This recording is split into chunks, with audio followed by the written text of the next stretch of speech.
Well, to start with, I will give you a short pre-story.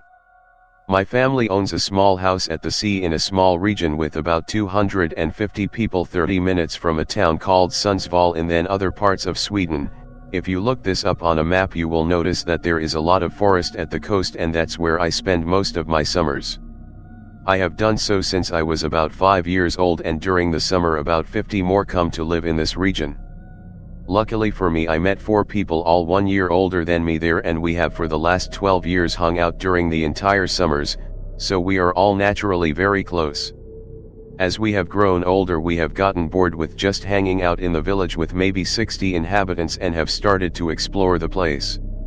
Naturally, this means we explore the forest. 2 summers ago, one of the guys told us about a lake in the woods that his dad used to take him fishing when he was younger. I know this might sound made up, it's not. There are plenty of these small lakes inside the woods. This one just happens to have a lot of fish, so some people went there. Anyways, naturally we decided we should go there and check it out. It was like a 15-minute drive with a moped, so we went out there a lot during that summer, but never spent the night.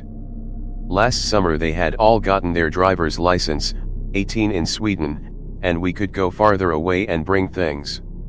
So then one night, sitting at my friend's house playing Monopoly or something as we usually did, one of the guys, let's call him Carl, said, "Hey, why don't we go to the lake and sleep there for a couple of nights and just fish from the lake and just bring potatoes, things to drink and other things we really need?" We all thought this was a fun idea and had been thinking about doing it the previous summer, but decided that we wanted a car to bring things in and in case of an emergency. The next day at the afternoon we left. We had bought the things we needed and had a big lunch. We brought more than we need. We brought phones and a stereo, but it didn't really matter. Also, and I know this may make it less believable, we brought alcohol, but I can say that I am very sure this had nothing to do with what happened. I will say why soon. The first night was normal. We had potatoes so we could stay 4 days if we wanted, but decided that first night that we were going to save the alcohol for the second night. We didn't have too much and it would only be enough for one night of being shit-faced. The second day was normal, the night was not. Out of the 5 of us, 2 don't really like to drink. Let's call them John and Felix. We started the music and me, Carl, and let's call the girl Hannah started to get our drink on. After a while Carl and Hannah started making out. For me this wasn't out of the ordinary, but for the others it was. John wasn't a big fan of Hannah and he and Carl were best friends, so Carl had kept it a secret from him. It had happened a few times over the past 3 summers, but he had only seen it once the first of the 3 summers, so he was surprised but didn't care too much. Felix had a crush on Hannah, and I guess he had since he was like 8, and it never really went away completely. The last and only time he had seen it, he had started to cry and claimed his girlfriend that he had never mentioned earlier had been in an accident. It is safe to say he did not like it. So when he got up and said that he wasn't feeling well, and was going to take his car and go home to sleep because he wasn't feeling well, I wasn't surprised and pretended to believe him after some fake, "No, please don't go. Are you sure you have to?" It wasn't weird at all that he left his stuff and said he would be back tomorrow, so there was no reason bringing it with him and left for his car. What was weird was when he came back after a while. I can't say how long it had been since I wasn't paying attention to my phone and I was pretty drunk. I remember thinking that he was acting weird, but thought that it was probably because of the previous makeout session. However, after a while I started to come back and he was still the same. He usually talks a lot but had been so quiet the entire time, only answered questions, and when he did, it was just short answers. I remember feeling that it started to get a bit creepy, honestly. I didn't think he was still that obsessed with her, and even if he was, why didn't he just go home? Did he just stay to see what they did? This is something that I didn't recall upon until I started to read the posts on /x/ about this a while back, but now I can remember clearly how he tried to get one-on-one with all of us all the time. The only times he started a conversation was when someone got up. He instantly got up as well and asked where the person was going and he could join. The one I recall the most and I thought was the oddest was when he asked Hannah if he could join her when she said she was going to pee. At this point I could see that my sober friend also had a feeling something was up.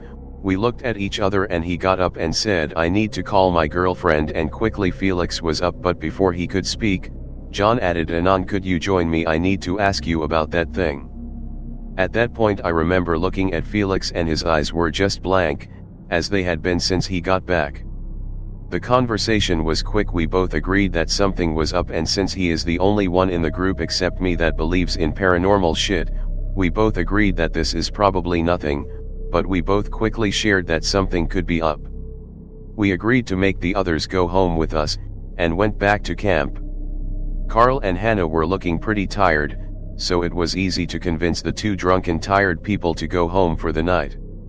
We had two cars, one belonging to Felix, and one to John, and since they were the sober ones they would be the drivers. Now we just had to make sure he would go in a car alone. He did not seem pleased with the decision to leave, but we didn't really care. And luckily for us he told us that he had parked his car elsewhere when he had almost left, because he started driving and then came back. We didn't really care and parted ways. The next day, after almost no sleep and having John spend the night in my house, we went together to Felix's house just 50 meters away from mine. I remember him eating breakfast and sitting on his laptop. When we came close he came out and said, "What the hell is your problem?" I was shocked and asked what the hell he was talking about. He then filled me in on his night, how I had come after him on his way to the car and asked if he wanted to go for a walk since he seemed down. He had accepted and we had walked for a while. Then I had told him I had to go for a pee and then I was gone. He was surprised but figured that drunk as I was, I had gone back to the others. He was angry about this but had taken his car and gone home. This was 2 hours before we had left. I remember John saying something like, "All right, haha, good one, you really had us scared, sorry if we made you angry or something." Felix looked surprised back and I told him what he meant. The face he made then made it clear that he had not played a prank on us. After that we sat down after a while. We started talking.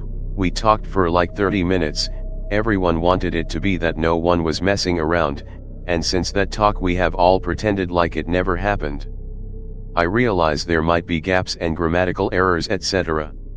So sorry about that, but I didn't really care. For those of you that thinks it's bullshit, I honestly couldn't care less. Feel free to ask questions if you want to. This is OC and I only wrote it on request, never writes long texts, and I realize this is shitty, but it's simply the truth.